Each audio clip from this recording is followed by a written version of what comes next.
अस्सलामुअलैकुम वीवर्स, कैसे हैं आप सब? उम्मीद करती हूँ आप सब खैरियत से होंगे। अल्हम्दुलिल्लाह मैं भी बिल्कुल ठीक-ठाक हूँ और सब खैरियत से है। तो आज जो है मैं कोई रेसिपी आपके साथ शेयर नहीं करूँगी, आज मैं शेयर करने वाली हूँ एक बहुत ही बेहतरीन और बहुत ही बढ़िया साबुन। ये साबुन आपके जितने भी रिंकल्स वग़ैरह हैं, आपकी झाइयाँ वग़ैरह हैं और आपके जो भी दाने होने के बाद जो निशान रह जाते हैं, वो भी साफ़ हो जाएँगे।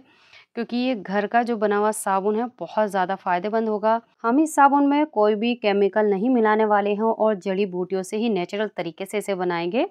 तो यहाँ मुलेठी ली है, ये मुलेठी है और मैंने ली है ये कसूरी हल्दी, गुलाब की पत्तियाँ और सोप बेस और थोड़ा-सा सामान लिया है वो मैं दिखाती रहूँगी। पहले हमें इन 3 चीज़ को ना ग्राइंड करना है, बारीक पाउडर बनाना है।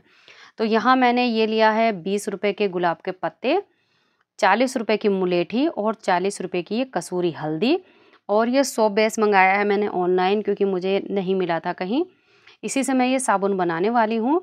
तो सेब सोप बेस आप ऑनलाइन ले लें या मार्केट में आपके पास कहीं से मिल जाए तो उसे ले लें। तो यहाँ इन सब चीज़ों को एक-एक करके करना है मुझे ग्राइंड। आप ये साबुन आप भी इस्तेमाल करें, घर में बच्चों को भी करवाएँ, मर्द को भी करवाएँ। जो भी परेशानी होगी इंशाल्लाह इस साबुन से दूर हो जाएगी। बाहर के मार्केट के जो साबुन हैं या फेस वॉश हैं बहुत ज़्यादा ख़राब आ रहे हैं। मगर आजकल की बच्चियाँ क्या करती हैं फेस वॉश मँगा लेती हैं, उसी से धोती हैं। उन्हें ये पुराने टाइम का ज़माने का ये सब चीज़ें पसंद नहीं आती हैं।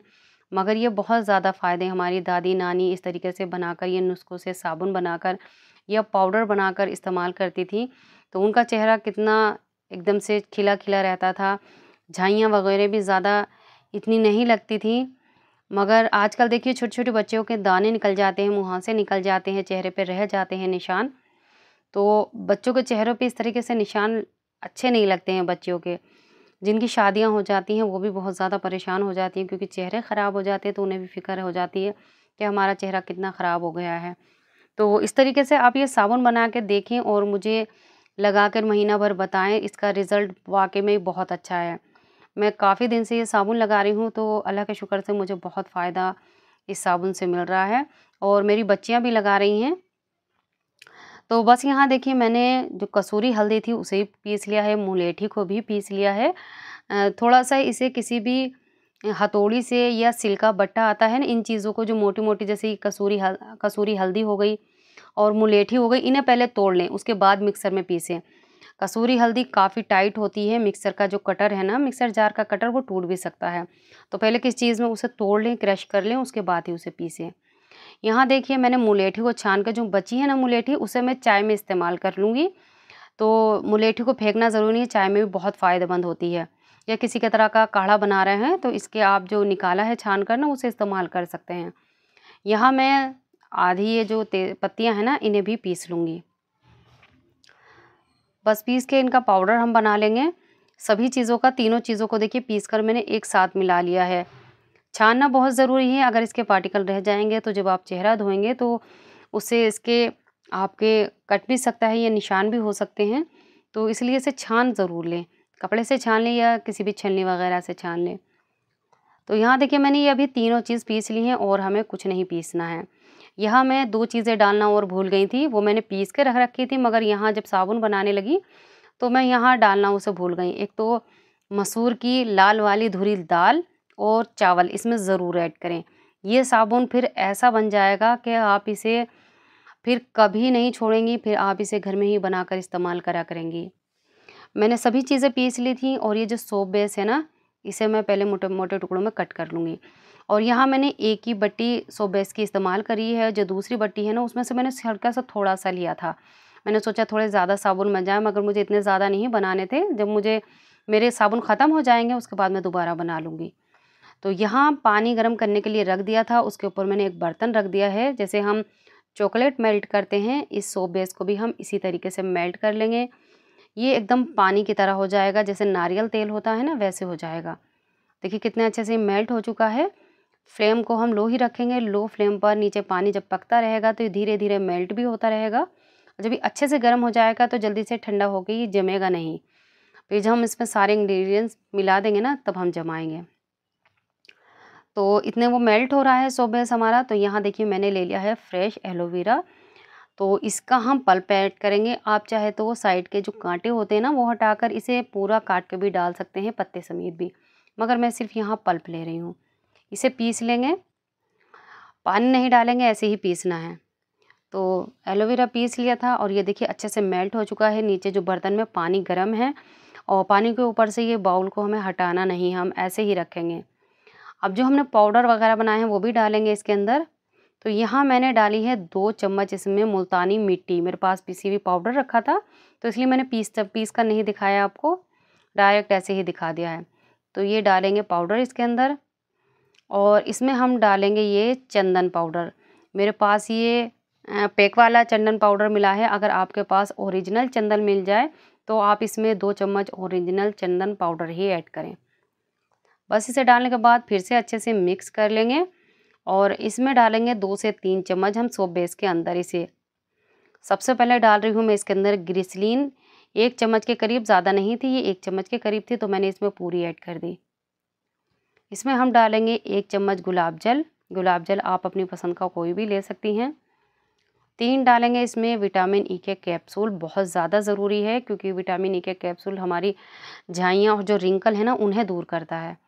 यहाँ देख लिए मैंने ये ले लिए हैं, 3 लिए हैं। इनका जो अंदर का ऑयल है सिर्फ वो चाहिए हमें। अगर आप ज़्यादा क्वांटिटी में बना रहे हैं ना तो सभी चीज़ों की क्वांटिटी बढ़ा लें, उसी हिसाब से बनाकर इसे स्टोर करके रख लें। महीना 6 महीने के लिए आराम से चल जाता है। इनकी कोई भी ऐसी एक्सपायर डेट नहीं है कि ये एक्सपायर होंगे। बस इन चीज़ों को थोड़ा सा मिक्स करेंगे और जो ये पाउडर बनाया है इसे भी हम ऐड करेंगे साथ में ही। तो यहाँ सब चीज़ों को मैंने अच्छे से पहले मिक्स कर लिया है। अब इसमें हम डाल देंगे 2 से 2.5 चम्मच के करीब ये पाउडर। बस इसे डालने के बाद अच्छे से हम मिक्स करेंगे। तो इस तरीके से मिक्स करेंगे तो क्या होगा, ये अच्छे से मिल जाएगा, गुठलियाँ वगैरह नहीं रहेंगी। चम्मच वगैरह से थोड़ा सा जमने लगेगा, गुठलियाँ वगैरह रह जाती हैं। बस अच्छे से मिक्स कर लें जितना हो सके। अब इसमें हम डाल देंगे जो हमने एलोवेरा फ्रेश पीस के रखा था, तो इसे हमें छान के डालना है। तो इसे हम छान के इसके अंदर ऐड करेंगे। तो देखिए बिना पानी डाले मैंने इसे पीसा है, पानी डालने की बिल्कुल ज़रूरत नहीं है। आप चाहे तो कद्दूकस करके इसे फिर निचोड़ भी सकती हैं। कुछ का तो मैंने इसे साबुन बना लिया है और जो एक्स्ट्रा पाउडर बना है तो आपको बताऊँगी वो एक्स्ट्रा पाउडर आपको कैसे यूज़ करना है। तो यहाँ देखिए मैंने सारा पल्प निकाल लिया है और इसे अच्छे से मिक्स कर लेंगे। अब इसे मैंने सेट करने के लिए लिए हैं जो कॉफ़ी के कप आते हैं ना वो छोटे वाले कप लिए हैं और बच्चों ने खाए थे बिस्किट, उसका मोल्ड मैंने रख लिया था। अगर आपके पास मोल्ड है तो आप उसमें भी जमा सकते हैं। तो देखिए ये है वो जिसमें बिस्किट आए थे, बच्चों ने बिस्किट खाए थे और ये कॉफ़ी वाले मैंने कप मंगा लिए थे, मैं इसमें भी सेट करने वाली हूँ। और आप चाहे इसे पूरा फिल कर लें, उसके बाद इसमें से 2 कर सकती हैं। तो मैं इसे कभी आज पूरा फिल भी कर लेती हूँ या तो फिर मैं इसे आधा-आधा ही रखती हूँ। बस इसे जमा लेंगे और इसकी वीडियो मैं आपको नेक्स्ट वीडियो में दिखाऊंगी जब इसका साबुन सेट हो जाएगा, क्योंकि इसे 1 दिन चाहिए पूरा सेट होने के लिए। तो बस इसे हम रख देंगे किसी ऐसी जगह जहाँ बच्चे इसे ना छेड़ें और ये हिले डुले ज़्यादा नहीं, क्योंकि इसे सेट होने में थोड़ा सा टाइम लगेगा। बस साबुन हमारा बन चुका है, इन्हें हम रख देंगे साइड और इन्हें सेट होने के लिए छोड़ देंगे और आपको मैं दिखाऊँगी इसे कैसे आप इस्तेमाल कर सकती हैं। बस यहाँ मैंने इन्हें सेट करके साइड में रख दिया था और जो पाउडर है मैं उस पाउडर को दिखाती हूँ, आप पाउडर कैसे यूज़ कर सकती हैं। पाउडर का यूज़ भी बहुत अच्छा होता है, मेरी आपी इसे बनाकर ऐसे ही यूज़ करती हैं इस पाउडर को। तो यहाँ ये सब पाउडर है, तो आपको क्या करना है, आधा चम्मच पाउडर लें, उसमें ग्लिसरीन और गुलाब जल और विटामिन का 1 कैप्सूल मिक्स कर उसमें थोड़ा सा कच्चा दूध मिलाकर और चेहरे हाथों पर जहाँ पर भी आपको लगाना है उसकी अच्छे से मसाज कर लें, उसके बाद आप धो लें। तो ये पाउडर भी ना बहुत ज़्यादा अच्छा रहता है, तो आप ऐसे भी इस्तेमाल कर सकती हैं। अब साबुन मेरा बन चुका था, फिर मैं आ गई थी कमरे में और बच्चे यहाँ पढ़ रहे थे और मुझे करनी थी प्रेस, क्योंकि कल मैंने कपड़े निकाले थे तो सारे कपड़े चेक किए, फिर मैंने उनकी सिलाई की, बटन वटन लगाए। तो आज मुझे कपड़े प्रेस करके रखने थे उनके कपड़ों पर, तो मैं प्रेस करने के लिए बैठ गई। ये प्रेस करने का जो काम है ना मुझे सबसे ज़्यादा मतलब आलसी वाला लगता है। धीरे धीरे एक एक कपड़े पे प्रेस करते रहो, फिर भी क्या करूँ करके रखनी पड़ती है, क्योंकि हाथों हाथ देती हूँ तो वो थोड़ा से गुस्सा हो जाते हैं। तो उनके कपड़े पे तो मुझे ज़रूर करके रखनी पड़ती है, बच्चों को तो मैं हाथों हाथ भी कर देती हूँ, बच्चे खुद भी कर लेते हैं। तो बस आज हम करेंगे प्रेस, और ये प्रेस करने में जितना टाइम लगता है ना मुझे नहीं लगता दुनिया के किसी काम में लगता है, क्योंकि अगर मैं पूरे घर के करने कपड़े बैठ जाती थी ना तो मुझे 2-2 3-3 4-4 घंटे लग जाते थे।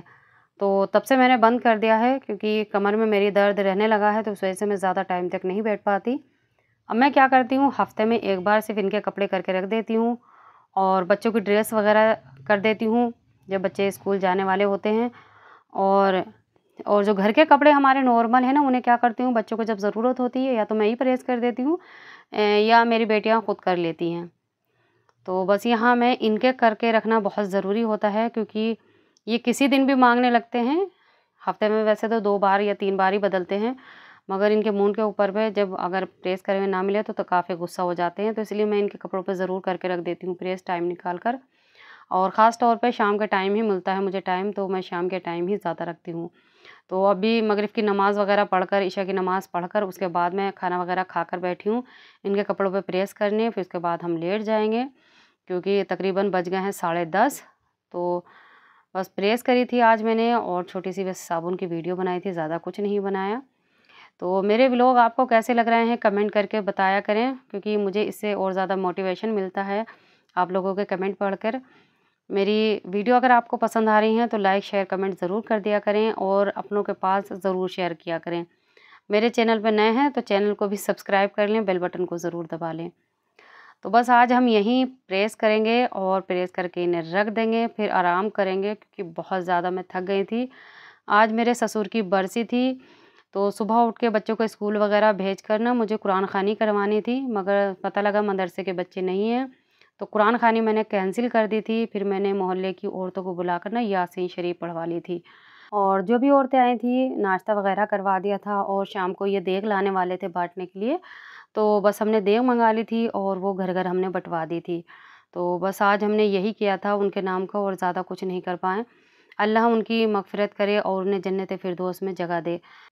मेरे ससुराल में अगर कोई मेरा हमदर्द था और मुझसे कोई मोहब्बत करता था माँ-बाप की जगह, तो वो मेरे ससुर थे।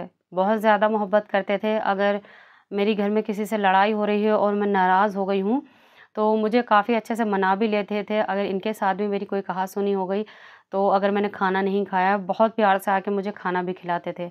अक्सर जो लड़ाई होती थी मेरी ज़्यादातर सास से ही होती थी, तो उस बीच भी क्या करते थे उनके डर के मारे अगर मैं अपने कमरे में हूँ, तो कमरे में आके धीरे से आके मेरे कान में कह देते थे, "खाना खा लेना।"